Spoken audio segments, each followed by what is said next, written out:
Saya tidak mengikuti beritanya, ya. Santai aja, ya. Ya itu biar warga aja yang menilai, ya. Nah, kalau saya santai, ya. Itu forum politik di mana orang bisa mengucapkan memilih satu kalimat supaya dia efektif kan.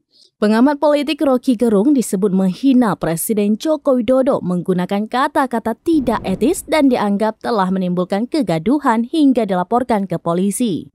Menanggapi hal tersebut, Wali Kota Solo sekaligus putra sulung Presiden Jokowi, yakni Gibran Rakabuming Raka, hanya menanggapinya santai. Diakui Gibran sudah hal biasa keluarganya selalu dihina.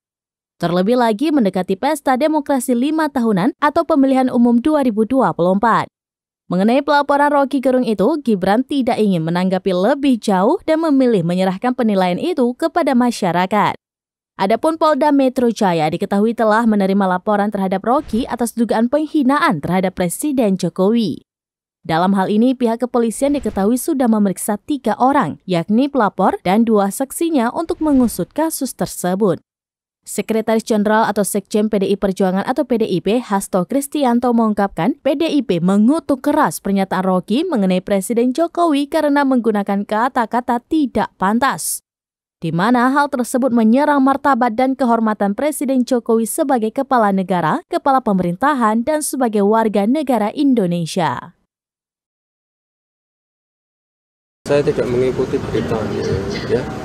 Santai aja, ya. Ya itu biar warga aja yang menilai, ya. Nah, kalau saya santai, ya. Itu forum politik di mana orang bisa mengucapkan memilih satu kalimat supaya dia efektif kan.